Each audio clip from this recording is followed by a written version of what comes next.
Good, good morning, everybody. Caught me sipping coffee. Good morning. Welcome to Swing Trading Today. Good morning. It is what, the 20th of November, 5 a.m. Eastern Standard Time. Let's talk about what we are going to. This will help. Let's start this over again. Good morning, everybody. Welcome to Swing Trading Today. This is Bob Desmond, and it is at current 5 a.m. Eastern Standard Time, November the 20th. So, what we're going to talk about today is the yield curve. I mentioned yesterday morning that I wanted to talk about it, but I wanted to spend a little bit of time and not be too pressured into moving on to articles and whatnot. And I do have an article I want to go over. And then we're going to talk about a couple of stock chart requests. And we'll go to the pre-market futures action as we see people populate in. But before we move on, if I could ask you to please help support the channel by clicking the like button, leave a comment, and click the bell button, and then that'll get you notified of when I go live in the future. And if you're popping in right now, please say good morning. Again, please hit that like button. Thank you very much. All right, so last night on Market Wrap, we were talking about the futures. I just happened to go into the futures market, and I saw that the futures were weakening up dramatically. We were down about a quarter percentage point on the Russell and to a lesser extent on the S&P 500. I said, you know what, let's take a look at the news. There was nothing out. And then sure enough, as soon as I published Market Wrap last evening, I came back to zerohedge.com and saw this. I was unaware that the Senate was going to vote on this resolution, but it's certainly embarrassing to the Chinese. In China, it's all about saving face. China threatens retaliation after U.S. Senate passes Hong Kong bill. Stocks yuan tumble. This comes after the president yesterday threatened to increase tariffs because for all intents and purposes, the Chinese were ignoring them. And he's not going to take that. And I've been saying this, that I am more concerned about the president increasing tariffs rather than I'm optimistic about a trade deal of any kind being signed that would be palatable to the administration prior to Christmas or the New Year. I don't think it's going to happen. And I think that the stars are in alignment right now with the fact that in all probability it will not happen. And if anything, things are worsening as we speak. And I'll go to the futures action in a moment. I want to let first people populate in here. Good morning, everyone.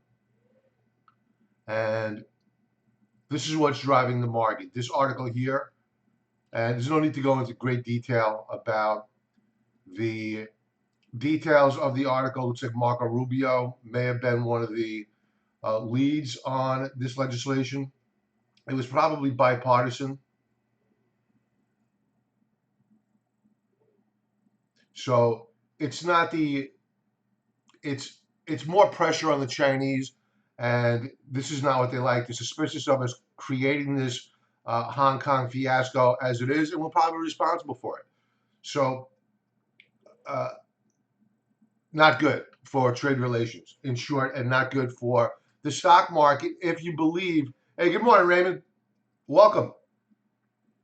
Thanks for joining in so early. Where are you from, Raymond?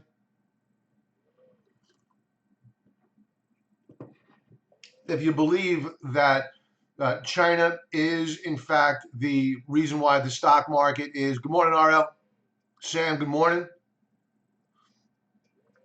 RL, I got your message the other day about needing a new camera. That was you that left that, right? Now, is it for the background, for the charts, and for the articles and whatnot, or is it for seeing me?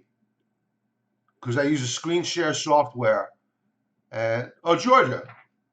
Well, welcome aboard. Oh, it wasn't you? Okay, somebody else. Okay. So anyway,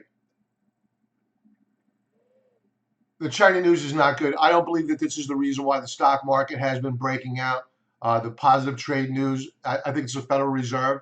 I think that they anticipated this Senate bill passing and the increase in tensions on Monday. That's why you had Powell over at the White House. I think I spoke about that on Monday as well, or at least on Market Wrap and on Tuesday morning. So let's get to the yield curve. And this is what I wanted to talk about.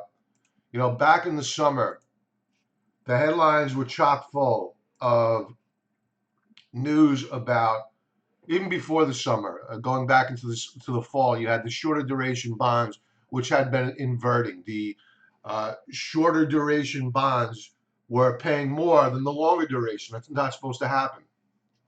And I said, don't worry about it.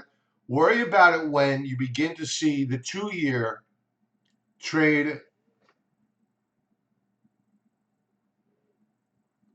Sam, California will not buy cars from FCA and others. I think they're trying to get rid of all fossil fuels across the board. Is that what you mean? Fossil fuel vehicles? What's FCA? The acronym? It's a little bit early. It's a little bit early here. I'm a little bit slow. And I'll get back to your comment in a moment. Okay, got you. Yeah, they're cutting back on the financing for fossil fuel producers, explorers, etc. over in California as well. That state's just, I don't know. I don't know how people could live there. You know, I live in New York. I don't know how people could live here as well. It's the People's Republic of New York and California. It's crazy. All right, so back to the yield curve. I warned about the yield curve inverting at some point in time, and it did. And for those not familiar with the yield curve, it has projected recession for the past 30 odd years, if not going back to the 50s. It's projected recession, and I warned about this bear flag setup, and ultimately we did break. We did bottom out after inverting on the 2s versus 10s. And what I've been speaking about with members is that don't worry about it. Just because we invert on the yield curve doesn't necessarily mean that the stock market is going to go into free fall. It's not the way it works. What happens is that when you get a steepening of the yield curve, like back here, that's when you begin to see the stock market roll over. Now, highlighted here in gray are prior times of when we inverted on the yield curve and went into recession. Here's a financial crisis. Here is the dot-com bust. Back here in 98, we inverted briefly, but we didn't go into recession. And back here was the S&L crisis. And that's when I first started trading back here. I entered the markets back there. I remember it distinctly. So the yield curve can invert, but it doesn't necessarily mean the economy goes into free fall. It doesn't necessarily mean that stocks roll over. What I'm looking for here, and the reason why I'm talking about the yield curve, is that we have seen a steepening. But what I'm predicting is a pullback and a double bottom setup on the yield curve. Is there historical data to support my expectation? There is. And it last happened here, the financial crisis. We inverted in February, rallied, pulled back, double bottom setup, a second inversion in November of 2006. This is a monthly chart. Going back prior, we saw an inversion of the yield curve in February and April of 2000, rallied, pulled back, another inversion in August of 2000, and then this come back to bite me in the you know what. Prior to that, forget about this yield curve here. We didn't go into recession. Back prior, we had another W formation. I don't have enough data here on this chart. It doesn't go back that far. And subsequent to that, we went into recession. So it's not when the yield curve initially inverts that we see problems in the economy and in the stock market. It's when we pull back and then begin to see a steepening of the yield curve yet again. So consider this, the highs of November, your pivot point, like on a W, the center of the W. We pulled back, leg 1 to the downside, rallied, leg 2, which is your pivot point. Now we're looking for that second leg down, and then obviously the breakout. Let's drill down here to show you what I'm looking at right now. And the reason why I'm talking about this is because it appears as though with only a few trading days left to go in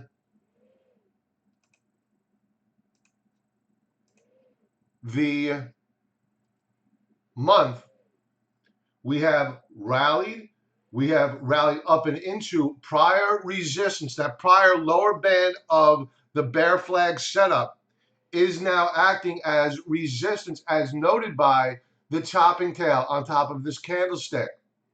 So you're seeing more pressure vis-a-vis the Federal Reserve, which has been manipulating this yield curve for the past several months with their new round of not QE. Now, as they begin to broaden out their bond buying, you're going to see more pressure on the yield curve. You'll see it come back in and a double bottom setup form on the yield curve. That's my prediction. We'll come back and revisit it in the coming months to see whether or not we have been proven right. But that's my thought process here, sticking to it. And as you can see, the stock market has not reacted yet. And I don't think that is necessarily going to today, despite the weakness, or next month. We still have an election ahead of us. So expect more bond manipulation. This is not an overnight thing that's going to happen here. So just something to keep an eye on. And we'll keep discussing it with members as it evolves, and we'll adjust our portfolio accordingly. But right now, no reason to go jumping in, selling stocks, and go shorting the market. Don't do it. This is a process, not an overnight event. All right, so with that, I'll go back to some comments here. I noticed your YouTube is interrupting your replays with more and more ads. I don't control the I control whether or not they're monetized. I don't control the frequency of ads. I don't do that.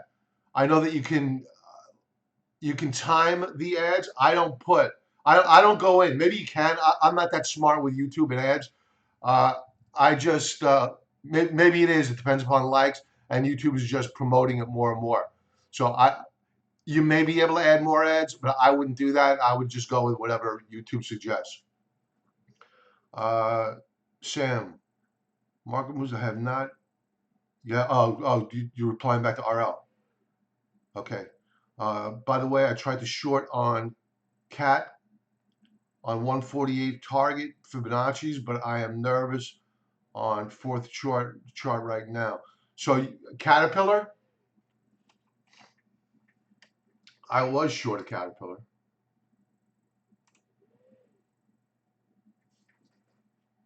That's an interesting chart to bring up right now, given the events of what's going on.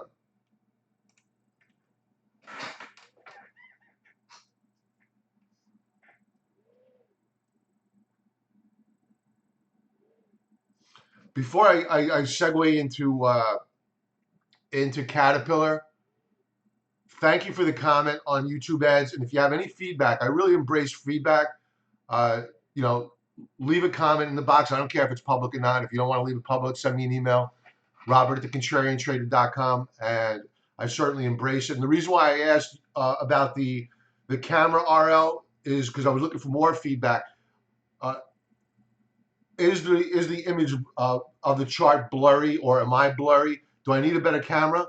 I researched it, but apparently to get a 4K camera, I need to change, believe it or not, my entire hard drive because it takes up so much power. So any feedback really helps me out because I want to increase the value of these videos and the quality, and I'm sure that YouTube will take notice of that as well. And if you haven't already done so, please hit that like button. I'd really appreciate it. Thank you. All right, to Caterpillar. Let's talk about it. You know, I can't start with a daily chart. I got to pull back. I think if you can increase the resolution for the screencast, it will be great. Okay. All right. I think I need a new CPU. My tower. It's got a lot of data on it. I think I need to get a new CPU and a new camera, and that might fix things. And I got to check my YouTube settings. There's something called latency. I'm on low latency. There's another feature of ultra low latency that may help as well. Tomorrow morning, I'll go on ultra low latency. I'll show you what I'm talking about here so that you can see. I'm like an open book. So when I first started with this, doing the screencast, I was on normal latency and I was getting buffering and whatnot when I was live. It was driving people crazy. And then I went to low latency, and apparently I need to go to ultra low latency, and maybe that'll help. I'll try that tomorrow. Thanks for the feedback. All right, cool stuff. Thanks, guys and gals. All right, let's go to Cat. Let's go to a, what do I have up here? Do I have a monthly chart? At this point in time in the cycle, I really want to do a monthly view.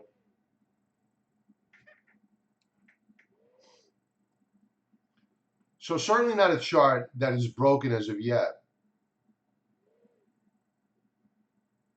but one that is definitely under some, that was a weekly chart. Yeah, that was a weekly chart. It's mislabeled here. Let's go to a monthly chart.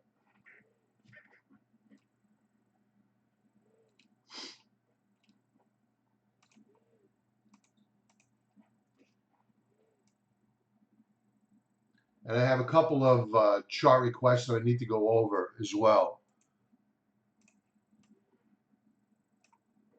All right, so the breakout on a monthly basis for Caterpillar remains intact. Would I be a buyer? No. No way.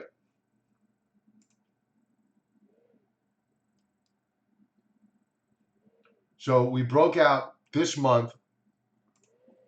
The question is, do we stay there? We've sold off the highs of the month. What chart are you concerned about, Sam? What's your game plan here? 148 target was calculated with Fibonacci's. By the way, I know you don't. It's not that I don't like them. It's just that I don't use them all that much. I never really adopted them. It seems as if every time I put up the Fibonacci's, it's like you have to not keep recalculating. It's like the story changes with them, and I just prefer to use historical support and resistance levels. I feel more comfortable with the historical support and resistance levels. Like, to me, I don't care what number. This support level here is at around the one, I don't know, what was the low of the month? 139 spot 23. If I see it break back down into this trading range, I don't care what the Fibonacci say, I'm out. Or if we pull back, do a retest, and we hold on a monthly basis, I don't care what the Fibonacci say, I'm a buyer with a stop right below. So it's just my style. I'm not knocking Fibonacci's at all. On the fourth, okay. All right. I respect it. Anybody's style, I respect.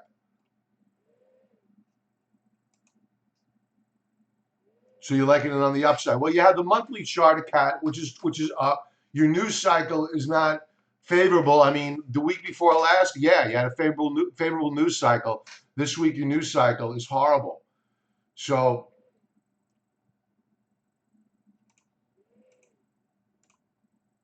I feel your pain there. Let's just go to a daily chart here.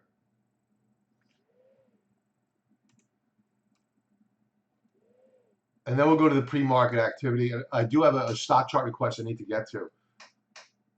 Manoj, if you're out there, I didn't forget about you. I did forget about you the other day. I apologize. They'll probably catch us on the replay. I have to say that while the price action on CAT is not good, the volume action isn't bad. I mean, this is really volume that doesn't put much fear into me. But remember that this chart closed out prior to the resolution passing in the Senate last night. But I think that the markets would have predicted that resolution passing.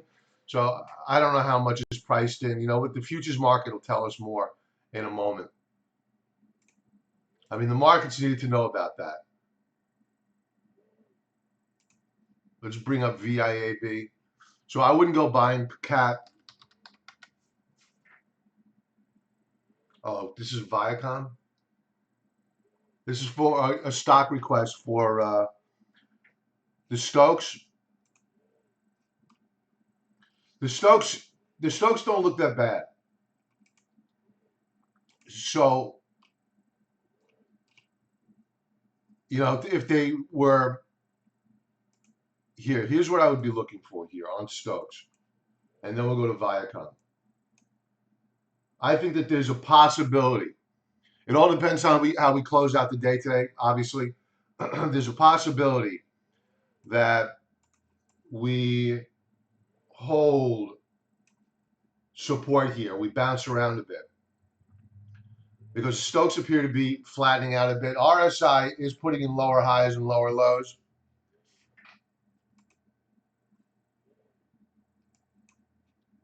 But if we break support here, it's going to make it very, very difficult for these Stokes to flatten out. You're on the same page? Yeah, I would agree. So it's all about how we close out the day. You have a bit of resistance at what was the high of the day yesterday? 144 spot 76 on Caterpillar. Let's take a look on TrendSpider real quick.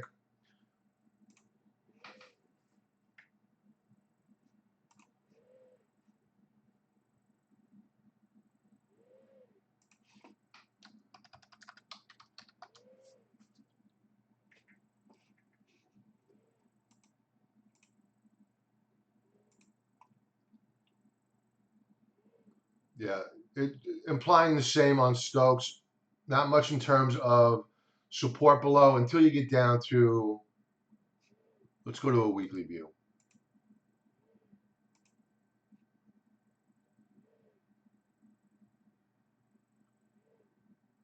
Around the 143 level would be support.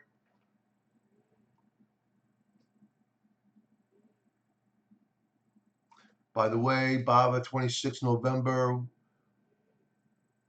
Yeah, I read that. They're doing a secondary. I think that's on the Hong Kong exchange. Yeah, you got that. You wrote that on the Hong Kong exchange. Yeah. Oh, they're taking advantage of the markets right now, right there. They see what's coming down the pike. So I think you're going to see a lot of that in the future with all these companies that have been buying back their own stock.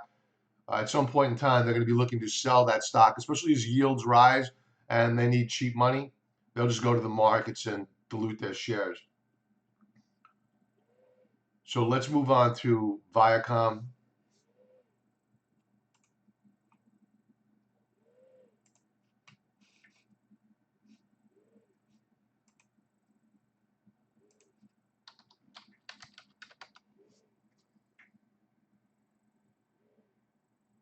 All right, so Viacom, not getting the warm and fuzzies here. On a monthly basis, we have an outside reversal month that's forming here on Viacom. I'll try to zoom in here. It's not, well, technically it's not an outside reversal month. We didn't take out last month's lows and reverse. So what I would be looking for on Viacom,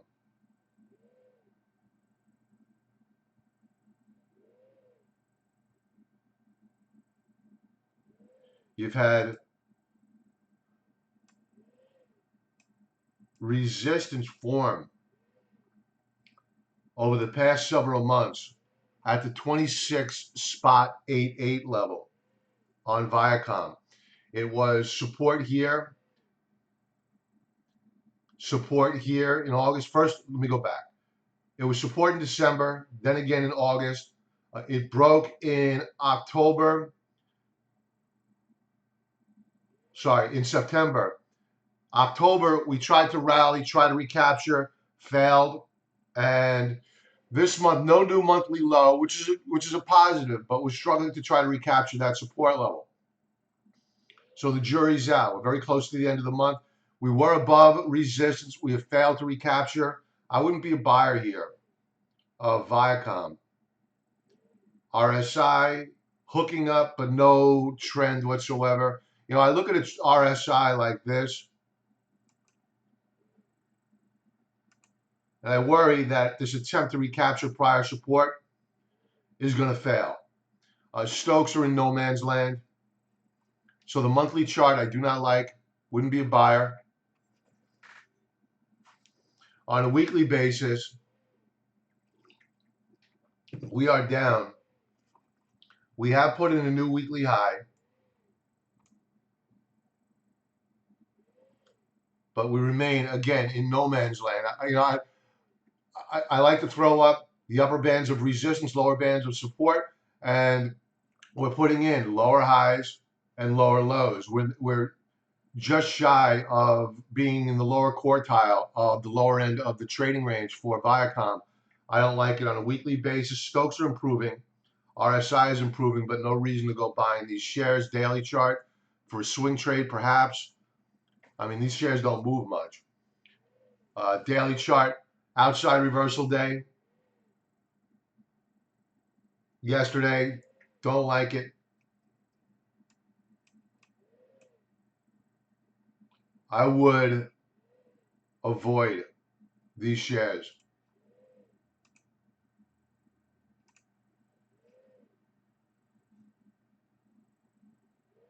I see no reason to buy them. There's no value unless you're looking for a dividend. I don't even know if it pays a yield. It probably does. In fact,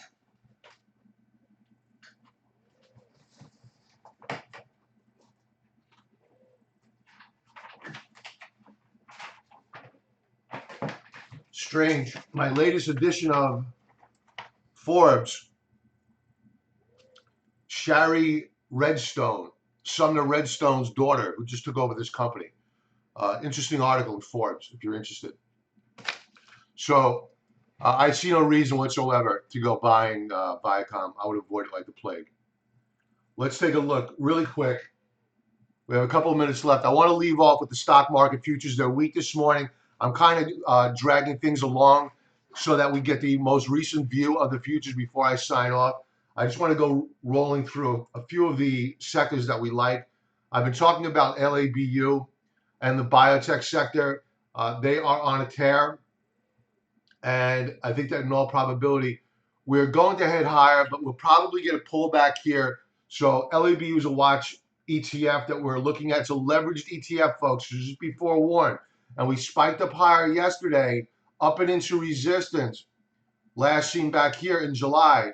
And we tapped that third standard deviation Bollinger Band. We're going to get a pullback here, probably along with the market. This is one I like to sell puts on. That's a bullish play, not a bearish play. And by the way, if you could, for new folks joining, if you click that like button, it would help me out a lot with YouTube. Thank you very much. We're looking to open up a put position, ideally at the 40 strike price, and that puts us long of LABU. Again, selling puts is a bullish play, not a bearish play. I'm not buying puts, which is a bet that the LABU is going to go down. It's a bullish play. And the reason why I like this sector so much is that on a, we'll go with a weekly chart, we broke out on weekly basis out of this wedge formation. We do have a bit of resistance above. I think that we are probably going to move higher. Monthly chart, not much data here, but you get my drift here. We have higher lows and we have broken out on a monthly basis. Now we're looking for higher highs on LABU. So this is the macro view. The monthly view, the weekly view provides us that higher level view of the battlefield. And that way we don't get lost in the daily fluctuations of the price. So the trend is forming. It's building nicely. We have a nice sound base on a monthly basis. And we're looking for higher highs on LABU. We booked profits on Cure. Too soon we booked profits because we continued higher. So we'll be looking for a pullback and another opportunity to get long. Again, this is another one. Healthcare is looking very, very good. We're a bit extended here on a monthly basis, but we have a nice sound breakout. And I think that we are moving a lot higher here. In all probability, we're going to see a segue. If this market is beginning to weaken up, you're going to see a segue out of consumer discretionary, which I spoke about last week. I warned about discretionary names not breaking out with the overall market. If you take a look at Starbucks, names like this, they're lagging. Let's bring up, this is the XLY, the consumer discretionary names. They are lagging. They are weak. Look at all this topping action here. This is not the sign of a healthy consumer. Taking a look at Starbucks. Starbucks, not doing well. This is a monthly chart, folks. Remember, we've recently broken out. Starbucks, down. So just be careful here with these discretionary names, and it's a signal that this market may not be all that well. Let's segue over into not necessarily the market. Let me rephrase that. The economy as a whole. You're seeing money rotate out of discretionary names and into what people need: healthcare, biotechs, etc. Let's go to the pre-market activity. And this is why I wanted to wait. We've been weakening up here all morning long. This is the Nasdaq Composite pre-market activity. And when I last spoke about this last night on Market Wrap with members, we were down just shy of a 1/4 percentage point. And now we're down about a 1/2 percentage point on the money. And what concerns me here, this bar closed at 5 a.m. This bar opened at 5 a.m. because this is, actually, no, this is a 1 hour chart. Wrong chart. But same conversation. This bar closed at 5 a.m. This bar opened at 5 a.m. And on a 4-hour basis, we are flirting with another lower 4-hour bar. This is not good price action.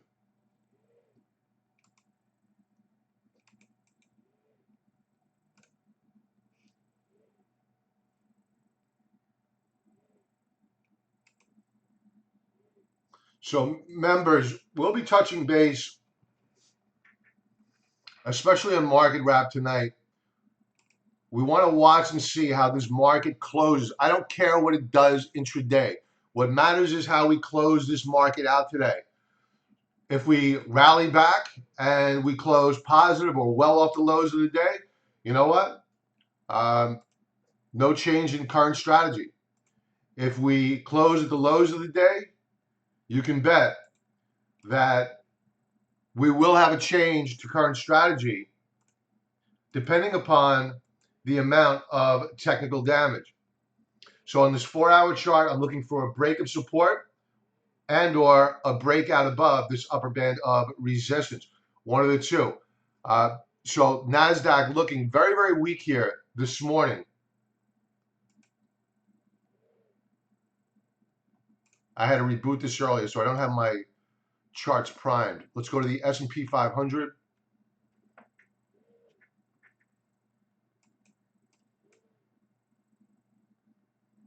The S&P 500 down over a 1/3 of a percentage point this morning.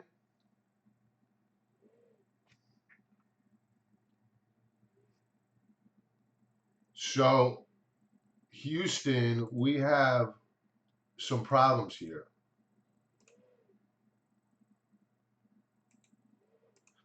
So overnight, we broke support.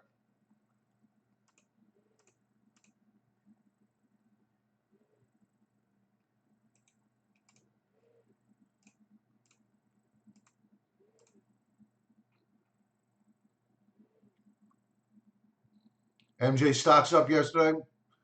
Yeah, they were a bit oversold.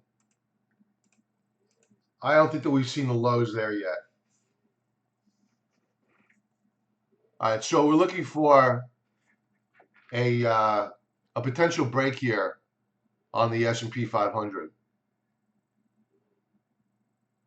But again, I'm not making any determination right now of what our strategy is going to be, if there's going to be a change whatsoever. At current, our strategy is that we're long of the gold stocks, we're long of silver, and we are short of the Russell 2000. And I don't see any reason to change that at current. And that means I'm not looking to go add into my short position yet either. It all depends upon how we appear to be closing out the day. You don't know whether or not they're going to manipulate this market higher with some false and misleading headline out of Washington. Let's check out the Russell.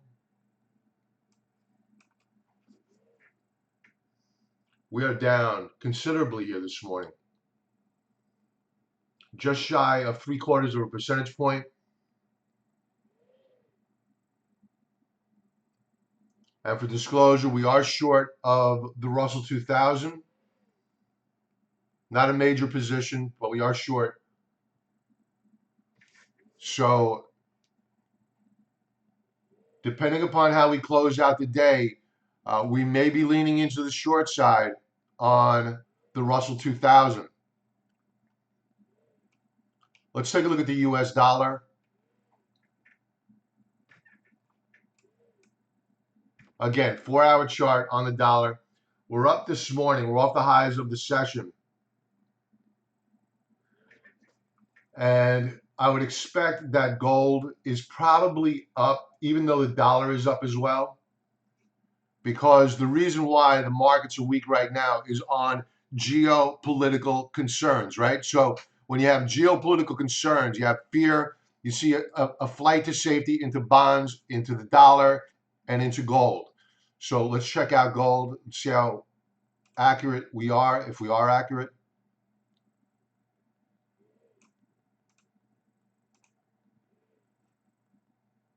We're up about $2 this morning. More importantly, though, is that gold is broken out on a 4-hour basis. And the gold miners have broken out on a daily basis. They haven't broken out yet on a weekly basis. That's what we're looking for. So if we get that weekly breakout on the gold miners, and I have a price target on the NUGT, of which we are long, of which I want to see the shares close above, and we will be looking to add more to that trade.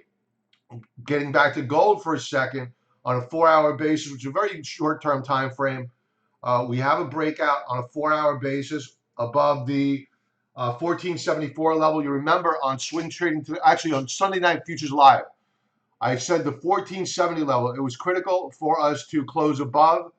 And if we did close above it, we rally up to 1474.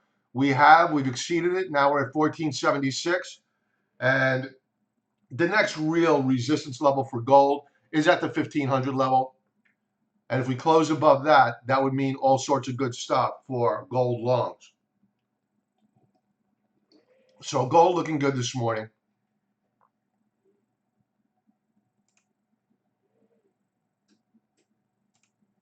Let's take a look at oil.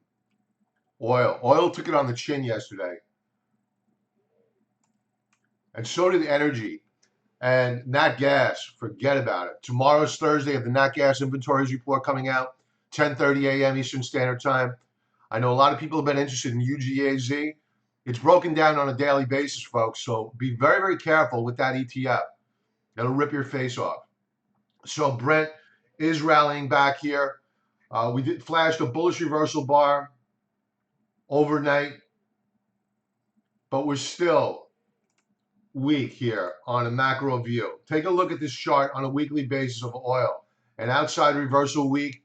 I mean, we could rally back for all I know, but at current, the facts as we know them are that we have taken out the lows of last week, and we are threatening to break down below the lower band of this rising uptrend channel on oil. Why does that matter? It matters because remember that one of the primary employers in the United States is the fracking sector. Very high paying jobs. We're going into election season. The United States is the highest cost producer of oil. If you see a weak price per barrel of oil, it makes the Saudis far more competitive than what we are. And it puts our profitability here in the United States in jeopardy. VIX, take a look at month over month. Yeah, VIX did a reversal bar yesterday. We can take a look at VIX. But leaving off with energy here, The junk bond market began to roll over yesterday because the junk bond market finances the frackers. And you can see that even this morning, we're down yet again. Junk bonds are weakening up.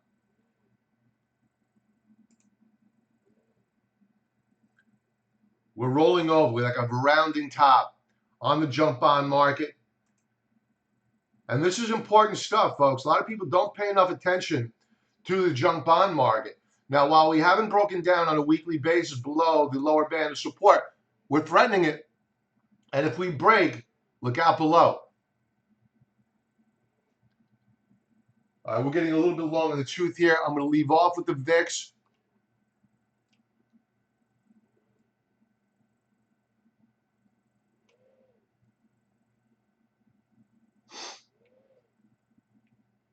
First, let's go to the 10-year yield. I want to see what it's doing this morning. Bond price, not the yield.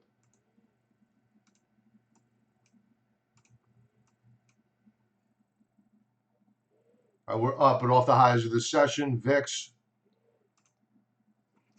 Wow. Look at the VIX spiking this morning here, folks. Wow. All right, so the thing to point out here, and this is why I say you need to wait until the end of trade before you make your decisions about where this market is going. Because to think that we're going to stay for a sustainable period of time above this third standard deviation Bollinger Band, you're kidding yourself. We're going to get a rally in the market, probably intraday. Does that rally hold or do we sell off? That's the key question. So don't let these guys go luring into this market in the first hour of trade. Let the market settle down here. Set your trade alerts. Watch and see how the markets close out the day. Revisit the end of day charts. If you're a day trader, God bless you. I can't day trade. Not my style. Let's pull back to a weekly. What were you looking at? A monthly chart? Monthly support?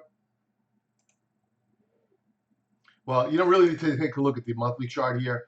The weekly chart is telling you everything that you need to know about the VIX. And for those not familiar with what the VIX is, it is basically an insurance policy on volatility. And it usually trades inversely of the S&P 500 in particular.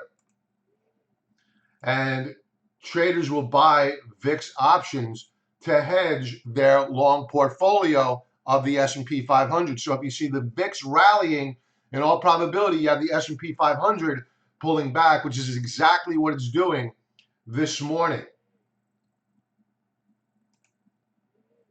So at current, on a weekly basis, we are seeing a breakout on the VIX.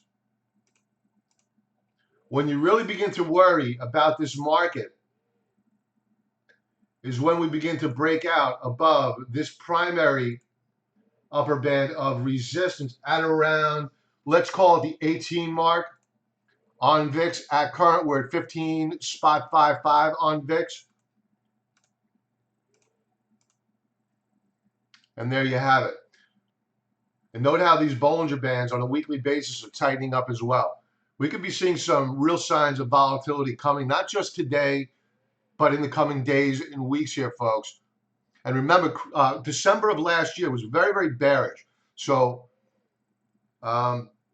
be careful here. And you're going to have a lot of people coming on CNBC saying buy stocks. It's a buying opportunity, seasonality to this, EPS that. Don't go buying their. They're slick back, well-dressed salesmen. They're trying to sell you. They're trying to sell you stocks. Most of these guys that go on CNBC, they can't short the market. And if they're a fund manager, they have to be invested most of the time. They can only keep X amount of cash on the sidelines. Most of the time, they need to be invested, and they can't short stocks. Know their motivation. Compensation dictates behavior. So if you get paid for having your money invested in the market, what are you going to do? You're going to talk up the stock market. And that is it for this morning, folks. Again, if you could click that like button, I'd appreciate it very much. Everybody have a profitable trading day, and I will talk to you soon. Be well.